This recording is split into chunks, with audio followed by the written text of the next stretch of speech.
And welcome back to our YouTube channel sensible pharmacist. Students, हम लोगों ने UV visible spectroscopy start किया था, जिसमें हम थोड़ा जीपेट के पॉइंट ऑफ व्यू से पढ़ रहे थे और जो हमारा भी फार्मेसी 7 सेमेस्टर का जो एनालिसिस है उसके अंदर भी इस टॉपिक को बहुत डिटेल में पूछा गया है। बड़ा इंपॉर्टेंट टॉपिक है ये एग्जाम के पॉइंट ऑफ व्यू से भी। हम लोगों ने पिछले वीडियो में कवर अप किया था कि हमारा जो स्पेक्ट्रल शिफ्ट होता है वो क्या होता है। आज के इस वीडियो में हम स्टडी करेंगे कि जो हमारे सॉल्वेंट्स होते हैं वो स्पेक्ट्रल शिफ्ट के ऊपर क्या इफेक्ट डालते हैं। देखिए, जो भी हमारा सैंपल होता है हमें उसको किसी न किसी सॉल्वेंट के अंदर डिसॉल्व करना होता है जब भी हम उसका यूवी स्पेक्ट्रोस्कोपी परफॉर्म करेंगे। तो जो वो सॉल्वेंट होता है, हम लोगों ने बखूबी पढ़ा है कि जो हमारे सॉल्वेंट्स होते हैं उनके दो टाइप के नेचर होते हैं, या तो वो पोलर होगा या तो वो नॉन पोलर होगा। और जो हमारा सैंपल है जो जिसकी भी हमें यूवी परफॉर्म करनी है, उन polar and non polar solvent के अंदर मिक्स होने के बाद उसकी जो लैम्डा मैक्स वैल्यू होती है वो शिफ्ट होती है कि नहीं है। अगर होती है तो या तो वो ब्लू शिफ्ट की तरफ होएगा या तो वो रेड शिफ्ट शो करेगा। तो किस टाइप का शो करेगा, उसमें कितने टाइप के जो इलेक्ट्रॉनिक ट्रांजिशंस हैं जिनके ऊपर इफेक्ट पड़ता है वो क्या क्या है, आज के टॉपिक में हमें यही सब पढ़ना है। ठीक है, बड़ा इंपॉर्टेंट टॉपिक है, बहुत ध्यान से समझिएगा। That is effect of solvents on lambda max, हम ये भी कह सकते हैं इस टॉपिक के बारे में। तो इफेक्ट ऑफ सॉल्वेंट्स क्या होता है, देखिए अभी हम लोगों ने पढ़ा कि जो हमारा सैंपल है उस सैंपल के अंदर हमारा या तो हमें उसको पोलर सॉल्वेंट के अंदर डिसॉल्व करना पड़ेगा या तो उसको नॉन पोलर सॉल्वेंट के अंदर डिसॉल्व करना पड़ेगा। तो अगर हम बात करें ना नॉन पोलर सॉल्वेंट्स की, तो ये लैम्डा मैक्स के ऊपर बहुत नेग्लिजिबल लैम्डा मैक्स को शिफ्ट करते हैं, बहुत कम इफेक्ट शो करते हैं। और अगर शिफ्ट उसको करते भी हैं लैम्डा मैक्स वैल्यू को, तो हम वो इतनी होती है कि हम उसको नेग्लिजिबल कर देते हैं, कुछ ज़्यादा इफेक्ट नहीं पड़ता। लेकिन जो हमारे ये पोलर सॉल्वेंट होते हैं ये बहुत मेजर रोल प्ले कर लेते हैं उसके अंदर, जो लैम्डा मैक्स वैल्यू होती है उसको शिफ्ट करने के लिए। तो हमें इसी के बारे में थोड़ा सा डिटेल में पढ़ना है आज। तो जो पोलर सॉल्वेंट है वो मैंने अभी बताया क्या, they produce major effects on lambda max value. So on account of there are two type of electronic state where they have effect. अगर हम किसी भी सैंपल को जब यूवी विजिबल परफॉर्म करेंगे उसकी, और अगर हम उसकी पोलैरिटी को चेंज कर देते हैं तो वहाँ पर जो दो टाइप की इलेक्ट्रॉनिक ट्रांजिशन स्टेट होती है जिनके ऊपर बहुत ज़्यादा पोलैरिटी के चेंज हो जाने से इफेक्ट आते हैं। और वो कौन सी होती हैं, वो ये होती हैं, या तो n to pi star electronic transition होगी या तो वो pi to pi star electronic transition होगी। एन टू पाई स्टार जो इलेक्ट्रॉनिक ट्रांजिशन है उसके अंदर होता है ब्लू शिफ्ट। देखिए, ब्लू शिफ्ट मैंने बताया था आपको विबग्योर के अंदर। अगर हमारी जो लैम्डा मैक्स वैल्यू है या हम वेवलेंथ की अगर हम बात करते हैं, अगर वो डिक्रीज होती है तो वो क्या होती है, हमारी ब्लू शिफ्ट। अगर जो वेवलेंथ है वो डिक्रीज हो रही है, इट मीन्स एनर्जी इंक्रीज हो रही है। लेकिन वही अगर हम pi to pi star electronic transition की बात करें तो वहाँ पे होता है रेड शिफ्ट। रेड शिफ्ट हो रहा है, इट मीन्स वहाँ पे जो वेवलेंथ है वो इंक्रीज हो रही है। और वेवलेंथ अगर इंक्रीज हो रही है तो हमारे वहाँ पे क्या होगा, जो एनर्जी है वो डिक्रीज होगी। ठीक है, तो एक वो मैंने आपको बताया था विबग्योर के बारे में। विबग्योर के अंदर क्या था आपका, violet, indigo, blue, green, orange, yellow and red. मतलब वॉयलेट की तरफ जो है हमारा वो 400 नैनोमीटर होता है और इधर क्या होता है, वेवलेंथ इंक्रीज होते तो 800 नैनोमीटर। मैंने अभी क्या बताया कि दो टाइप के इलेक्ट्रॉनिक ट्रांजिशंस के ऊपर इफेक्ट पड़ता है हमारे सॉल्वेंट्स का, या तो एन टू पाई स्टार पे पड़ता है और दूसरा हमारा पाई टू पाई स्टार के ऊपर पड़ता है।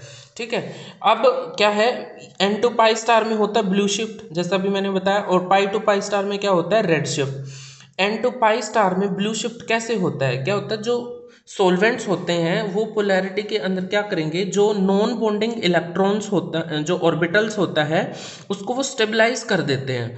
जैसे मैं आपको बताऊं, यहाँ पे ये सपोज करो कि आपका है पाई स्टार ऑर्बिटल और ये है आपका एन ऑर्बिटल। ठीक है, अब मैंने क्या कहा, यहाँ पे क्या होगी, ब्लू शिफ्ट होगी।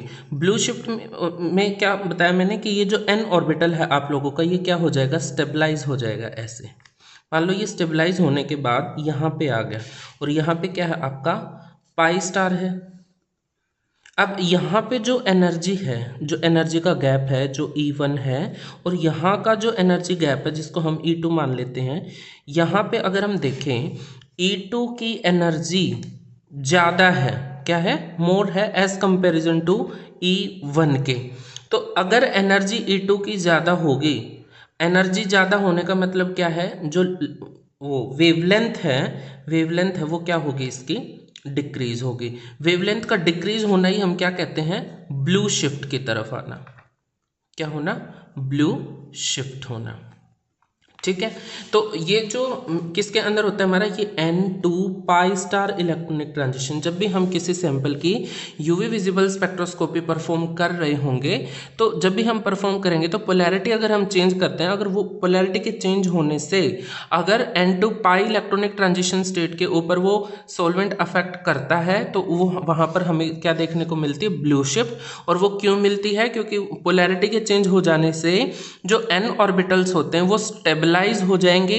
स्टेबलाइज हो जाने से जो पाई स्टार ऑर्बिटल है और जो n और नॉन बॉन्डिंग ऑर्बिटल्स है उनके बीच का जो एनर्जी का गैप है, या हम कह सकते हैं सिंपली जो डिस्टेंस है, वो इंक्रीज हो जाएगा। एनर्जी का इंक्रीज हो जाना मतलब वेवलेंथ का डिक्रीज हो जाना। तो यहाँ पे हमें देखने को मिलेगा क्या, ब्लू शिफ्ट। ये ब्लू शिफ्ट क्या है, रेड शिफ्ट क्या है, ये बहुत अच्छे से मैंने आप लोगों को पहले वाले वीडियो में पढ़ाया था। अगर आप लोगों ने नहीं देखा तो एक बार उसके ऊपर विजिट कीजिए, उसके बाद ये बहुत अच्छे से कवर हो जाएगा कि ये रेड शिफ्ट क्या है, ब्लू शिफ्ट क्या है, कैसे एनर्जी डिक्रीज हो रही है तो वेवलेंथ इंक्रीज हो रही है। इनका हम लोगों ने वहाँ पे रिलेशन भी पढ़ा था। ठीक है, फिर मैंने क्या बताया है कि रेड शिफ्ट, जो पाई टू पाई इलेक्ट्रॉनिक्स जो ट्रांजिशन है वहाँ पे क्या हो रही है, हमारी रेड शिफ्ट हो रही है।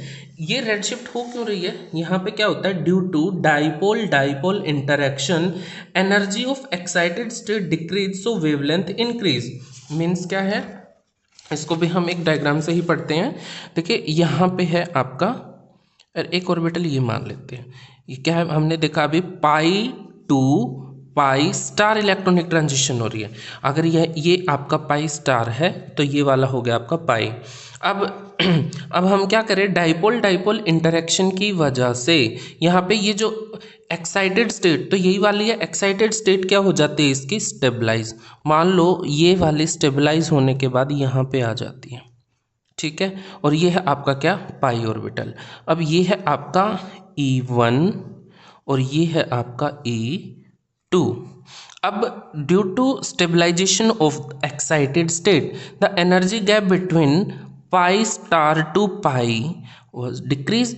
जो गैप है, गैप क्या हो गया यहाँ पे, डिक्रीज हो गया। गैप डिक्रीज होने का मतलब क्या है, एनर्जी का भी यहाँ पे क्या हो जाना है, डिक्रीज हो जाना है। और एनर्जी डिक्रीज होने का मतलब क्या है, यहाँ पे वेवलेंथ क्या हो जाएगी, इंक्रीज हो जाएगी। और वेवलेंथ का इंक्रीज हो जाना ही हम क्या कहते हैं यहाँ पे, रेड शिफ्ट। क्या कहते हैं, रेड शिफ्ट। तो यही हम क्या है, सॉल्वेंट्स के अंदर पढ़ते हैं कि अगर हम सॉल्वेंट्स की जो पोलैरिटी है उसको अगर हम चेंज कर देंगे, चेंज कर जाने से जो हम यूवी परफॉर्म करेंगे हमारे जो सैंपल्स की, तो उसके ऊपर एब्जॉर्प्शन के ऊपर कितना इफेक्ट पड़ेगा। देखिए बहुत डिटेल में हम अभी बियर एंड लैम्बर्ट्स लॉ पढ़ेंगे, वुडवर्ड एंड फिशर रूल्स पढ़ेंगे। वहाँ पे हम लोगों को और ज़्यादा डिटेल में पढ़ना है कि किस सॉल्वेंट के आने से कितनी लैम्डा मैक्स वैल्यू चेंज होती है, या किसकी वजह से घटती है तो किसकी वजह से बढ़ती है। वो हम पूरा डिटेल में पढ़ेंगे वुडवर्ड फिशर रूल के अंदर, क्योंकि वुडवर्ड फिशर रूल के ऊपर बहुत सारे क्वेश्चंस पूछे जाते हैं कॉम्पिटिशन्स के अंदर। अभी जीपैट आने वाला है तो एक या दो क्वेश्चन तो 110% आपका वुडवर्ड फिशर रूल से पूछा जाएगा, तो हम उसको भी डिटेल में करेंगे। आज के लिए इतना ही, मिलते हैं हम अगले वीडियो में। Take care, thank you so much.